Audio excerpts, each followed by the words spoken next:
साथियों नमस्कार। सूर्य की चमक तेज हो रही है। खेतों में भूख मिटाने वाली बालियां मानो इन प्रवासी मजदूरों के लिए सर्वस्व न्यौछावर करने को तैयार हैं। इसी बीच तालाबंदी पार्ट 2 का आगाज होता है। देश को इस वायरस से बचाने के लिए हम कृतज्ञ हैं उस राजा के जिसने अपनी प्रजा पर उपकार किया। 90 वर्ष पहले ले चलते हैं उस नवयुवक के विचारों की ओर, उसके कलम की धार जो हमारे जेहन में आज भी वार करती है। भगत सिंह कहते हैं, समाज का प्रमुख अंग होते हुए भी आज मजदूरों को उनके प्राथमिक अधिकार से वंचित करा जा रहा है और उनकी गाढ़ी कमाई का सारा धन शोषक पूंजीपति हड़प जाते हैं। दूसरों के अन्नदाता किसान आज अपने परिवार सहित दाने दाने के लिए मोहताज हैं। दुनिया भर के बाजारों को कपड़ा मुहैया कराने वाला बुनकर अपने तथा अपने बच्चों को तन ढकने भर को भी कपड़ा नहीं ले पा रहा है। सुंदर महलों का निर्माण करने वाले राजगीर, लोहार तथा भड़ई स्वयं गंदी बाड़ों में रहकर ही अपने जीवन लीला समाप्त कर जाते हैं। इसके विपरीत समाज के जोक शोषक पूंजीपति जरा जरा सी बातों के लिए लाखों का वारा न्यारा कर देते हैं। आज स्थितियां क्या है? तालाबंदी जरूरी है, अवश्य संभावी है, परंतु देश की ना कि पेट की। जिस पेट के गोदाम की क्षमता 200 ग्राम अनाज है प्रतिदिन। आइए देखते हैं। टंकी वाले की दूध की टंकी गिर गई और सारा दूध सड़क पर बह गया। अब इसी दूध को जानवर तो पी ही रहे थे, इंसान भी जुट गए। लाचारी और भूख की ये तस्वीर बहुत कुछ संकेत दे रही है।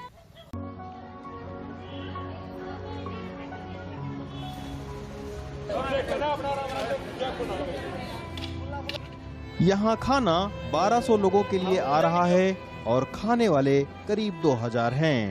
लिहाजा पहले आएंगे तो खाना मिल पाएगा। आप सुबह 6 बजे आए हो? 6:30 बजे आया था, तीनों डब्बा ही लगा के गया। सुबह 6:30 बजे लाइन पीछे वाली तू भी जाएगा भाई।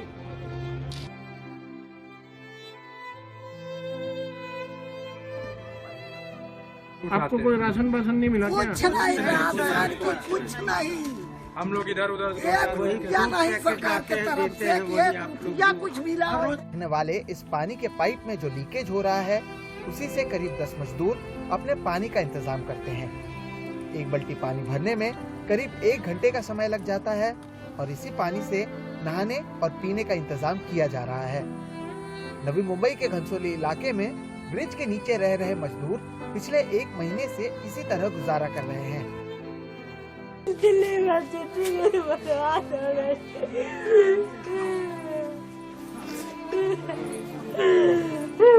महक को बिलखता देख आंखें भर आती हैं।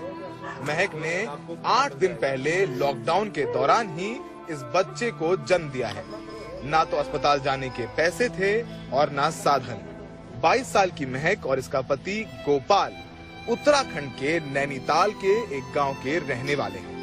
पुरानी दिल्ली के टाउन हॉल इलाके में इसी बिल्डिंग में मजदूरी करते हैं। लॉकडाउन के चलते सब बंद है। महक बताती हैं कि 2 दिन में बस एक बार ही खाना नसीब होता है। जमीन पर लेटी अपनी बेटी को देखकर गोपाल के आंसू नहीं रुकते। आपको रोज खाना मिल पाता है? नहीं भैया, नहीं मिलता, भूखा रहती। दूध उतरता ही नहीं, से क्या पिलाऊं? सुबह से इतने सारे चावल खाए भैया, मैंने अबू की बैठी, कब खाना आएगा, कब खाऊंगी? अंदर बस थोड़ा सा चावल है जिससे उन्हें अपने 4 छोटे बच्चों को खिलाना है। चूल्हा ठंडा पड़ा है क्योंकि पकाने को अनाज ही नहीं है। करनाल हरियाणा के भट्टे में अपने पति मदन के साथ मजदूरी करती थी। ये तस्वीरें देखकर कलेजा फट जाता है। दिल्ली के निगमबोध घाट पर यमुना किनारे कोई सड़े हुए केले डाल गया है। इस ढेर में ये प्रवासी मजदूर ढूंढ रहे हैं कि कोई एक ठीक केला मिल जाए तो पेट की आग बुझ सके।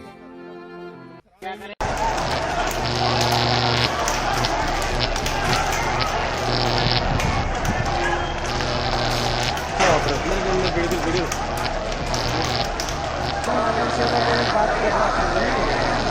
इलाका है जहाँ पे प्रवासी मजदूर काम करे, ज्यादातर उत्तर भारत और बिहार के तो गए, काम है नहीं, पैसा है नहीं और साथ में खाना भी पेट भर मिलता नहीं है, तो काफी परेशानी का सामना करे।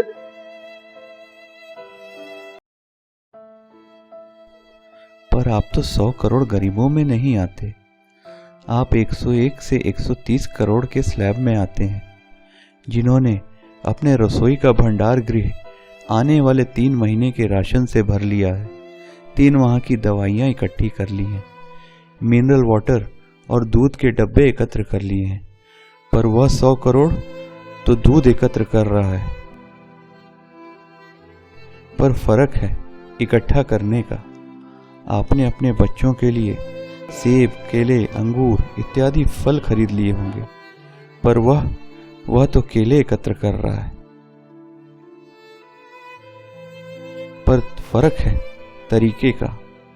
आपके बच्चे कैरम, बैडमिंटन, ऑनलाइन स्टडीज कर रहे होंगे और स्त्रियां ब्यूटी पार्लर खुलने की प्रतीक्षा कर रही होंगी, पर उनके बच्चे भले 8 दिन के हों, मां के थनों से दूध उतरने का इंतजार कर रहे हैं।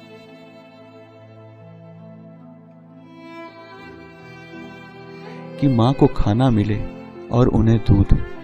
यह भारत है भगत सिंह के सपनों का। भगत सिंह कहते हैं, हमारे नेता महज अपनी बुज़दिली और आराम त्याग की भावना के अभाव को छिपाने के लिए असली समस्या पर पर्दा डालकर नकली समस्याएं खड़ी कर रहे हैं। सुनते हैं हमारे अन्नदाता खाद्य मंत्री का साक्षात्कार।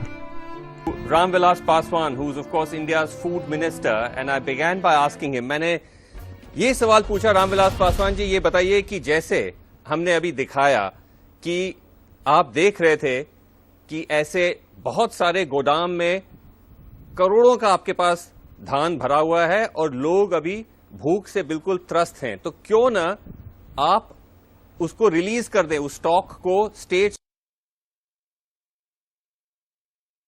को दे दीजिए, फ्री में भी दे दीजिए, तो कि उन लोगों को बांटे जिनके पास राशन कार्ड नहीं है। ऐसा सरकार क्यों नहीं कर देती इस वक्त? नहीं, इसमें 2 चीज है कि आपको मालूम है कि जो 81 करोड़ लोग हैं पूरे देश में, हम उनको 2 रुपये किलो गेहूं, 3 रुपये किलो चावल दे रहे हैं। पहले क्या था कि जब 2013 में नेशनल फूड सिक्योरिटी एक्ट लागू हुआ, तो इसके पहले जो है APL था, BPL था, 3 कैटेगरी था, APL, BPL, अंत्योदय। तो अभी भी अंत्योदय तो है ही, उनको 35 kg जो है दिया जाता है पर फैमिली पर मंथ। नहीं, लेकिन पासवान जी मैं उनकी बात नहीं कर रहा हूं, मैं उन लोगों की बात कर रहा हूं जिनके पास राशन कार्ड नहीं है। उनके लिए ये आप ये जो ग्रेन आपके गोदाम में है उसको क्यों नहीं रिलीज कर देते? सबसे बड़ी बात इसमें 2 चीज है। एक है कि जो नंबरिंग तय होता है वो योजना आयोग ने तय किया था और ये 10 साल के लिए होता है। तो 2011 में जो का रिपोर्ट है उसके मुताबिक ये है। ये बात सही है कि 2021 में जो है आते आते जो है एक घर में 5 आदमी था तो 7 आदमी हो गया है। वो गरीब ही हैं, है ना। लेकिन जो नंबरिंग तय होता है वो कितना परसेंटेज रहेगा योजना आयोग ने तय कर दिया है और ये राज्य सरकार के ऊपर में है। जैसे मान सपोज के लीजिए करीब जो है 10 करोड़ लोग जो है जाली निकाले गए, तो यदि राज्य सरकार चाहती तो 10 करोड़ जो लोग हैं जो जाली निकला है उसमें से जो लोग नीडी हैं उनका किया जा सकता था। अब इसमें क्या है, नहीं एक मिनट मेरी बात एक बार सुन लीजिए पहले, क्योंकि ये मेरी बात डेलिकेट मामला है ना। इसमें क्या है कि जो अभी हम 3 महीने का दे रहे हैं वो 46,000 करोड़ रुपया इसमें सब्सिडी में लगेगा, 46,000 करोड़ रुपया लगेगा, है ना। तो जहां तक मानते हैं जब पैसा का मामला आता है, ये बात आपका कहना सही है कि हमारे पास में गोडाउन में जितना क्या कहते हैं कि अनाज है वो अगले साल भर के लिए सफिशिएंट है और बम्पर फसल भी होने वाला है। तो अभी कुछ दिन पहले जो मीटिंग हुई थी हमारे ये होम मिनिस्टर, हम और फाइनेंस मिनिस्टर थे, उस बैठक में क्या कहते हैं कि ये हुआ कि 2 चीज इसके लिए किया जाए। एक तो कि लोग हैं शिविर में हैं, उनको जो है एनडीआरएफ और एसडीआरएफ जो स्टेट डिजास्टर रिलीफ फंड है और नेशनल डिजास्टर फ्री खाना दिया जाए। रेट था, वो रेट को यदि हम खरीदते हैं, जैसे चावल है 20 रुपये, तो एक बांध दिया गया कि 21 रुपये किलो गेहूं और 22 रुपये केजी चावल, और जो भी जो राज्य सरकार जितना चाहे उसमें कोई लिमिट नहीं है, वो खरीद करके कर सकता है। नहीं, वो तो कर सकती है, वो तो कर सकते हैं पासवान जी, वो खरीद सकते हैं, लेकिन सवाल आप मेरे सवाल का जवाब नहीं दे रहे कि उसकी जरूरत क्या है। जो आपके पास धान जो पड़ा हुआ है वो वैसे ही आप प्रोक्योर कर चुके हैं, तो आप उनको सीधा सीधा दे दीजिए इस इमरजेंसी के वक्त में। देखिए, ये क्राइसिस का पीरियड है, इसमें सिर्फ केंद्र सरकार पर ही क्या कहते हैं कि यह सब चीज नहीं छोड़ा जा सकता है ना।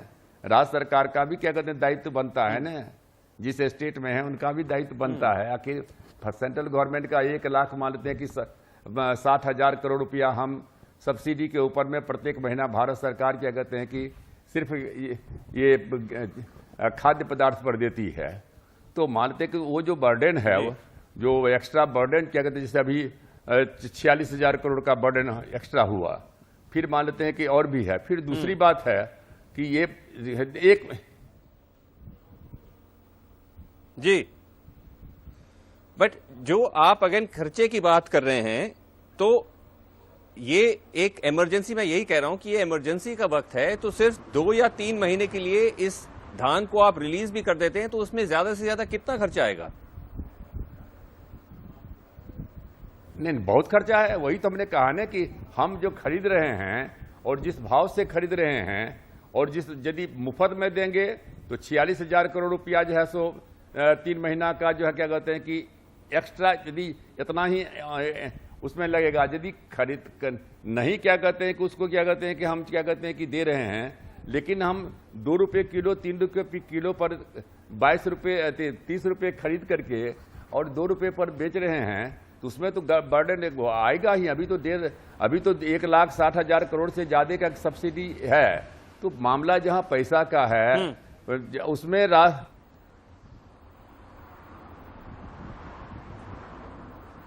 नहीं, लेकिन पासवान जी, जो आप खर्चे की बात कर रहे हैं, जो आप इस वक्त धान जो रख रहे हैं गोदाम में, उसका भी तो खर्चा है, नंबर 1। नंबर 2, अगर आप इसको बांट देते हैं जो एक्सेस पड़ा हुआ है इस वक्त, तो जो अभी आने वाला है खरीफ का, जो अभी गेहूं जो आप प्रोक्योर करेंगे, राइस प्रोक्योर करेंगे, उसके लिए जगह भी तो बन जाएगी।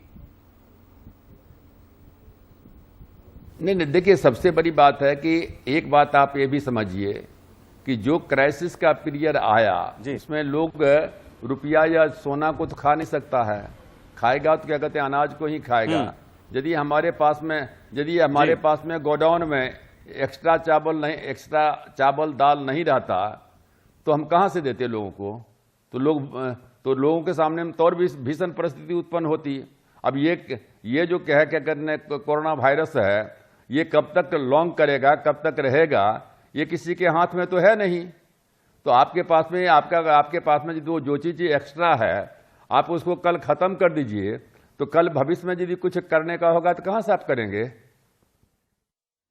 जी जी, thank you very much indeed Ramvilas.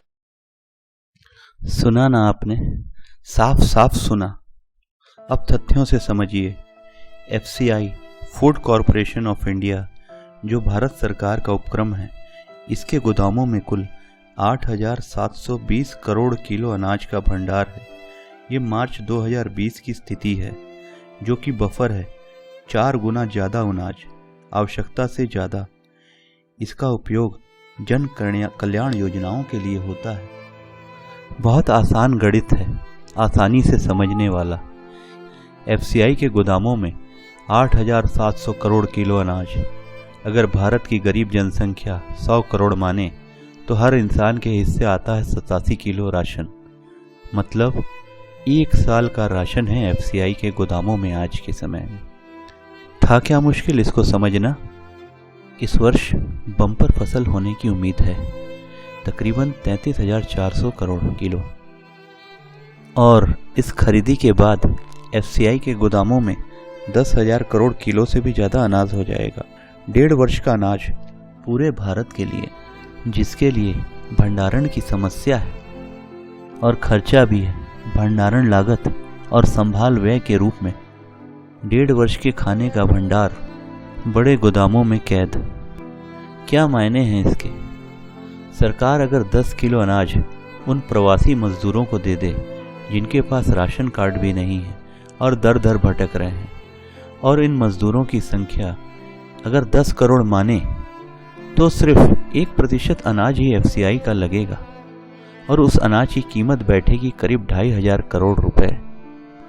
और अगर 20 करोड़ मजदूरों को दे दें तो 5,000 करोड़ रुपए। कितनी बड़ी रकम लगती है ये 5,000 करोड़ रुपए। समझिए इस देश को और भगत सिंह के विचारों को। सरकार खुद कहती है 7.25 लाख करोड़ का एनपीए सरकारी बैंकों पर। एनपीए मतलब कर्ज जिसके वापस आने की उम्मीद नहीं है। सरकार खुद कहती है 6 माह में 1,13,000 करोड़ के फ्रॉड। बहुत छोटी लगती है ये रकम 5,000 करोड़ के सामने। 2.5 लाख करोड़ के बैड लोन्स को बट्टे खाते में डाल दिया गया। क्या ये रकम भी बहुत छोटी लगती है? जब अन्नदाता मंत्री से पूछा गया कि एफसीआई के गोदामों में पड़ा अनाज गरीबों को दे देना चाहिए, तो सुना आपने क्या कहते हैं? राज्य सरकार खरीद ले, सब सेंट्रल गवर्नमेंट पे मत छोड़ो। हम तो पहले से ही सब्सिडी देते आए हैं खाने की, हमारे ऊपर और बोझ ना डाला जाए। हम जिस भाव में खरीद रहे हैं अगर फ्री कर देंगे तो बोझ आएगा। मामला पैसे का है। यह अनाज भविष्य की आपदाओं के लिए है। सुना था ना आपने उनका साक्षात्कार।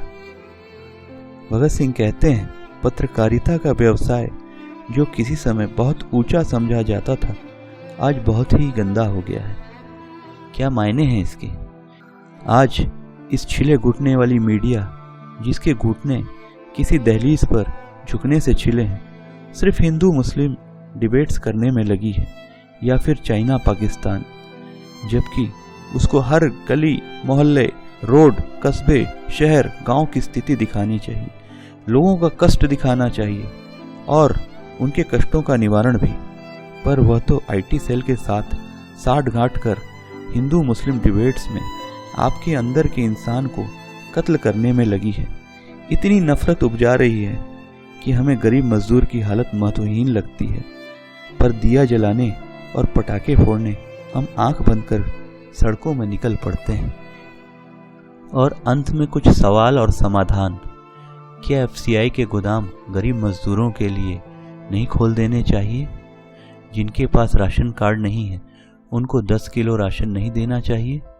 हर भूखे व्यक्ति के पास मदद पहुंचे इसके लिए एक टास्क फोर्स बनानी नहीं चाहिए? टेलीकॉम कंपनियों के कॉल सेंटर का इस्तेमाल किया जा सकता है। राज्य में विधायक हैं, एमपीज हैं, हर क्षेत्र में सांसद हैं, अपने क्षेत्र का जिम्मा नहीं ले सकते कि उनके क्षेत्र में कोई भूखा ना हो? अगर मीडिया हर गली मोहल्ले कस्बे गांव शहर का सही चित्रण पेश करे तो क्या लोगों की समस्याएं सामने नहीं आएंगी? अन्यथा ये ना हो कि वायरस से ज्यादा लोग भूख से ना मर जाएं। धन्यवाद।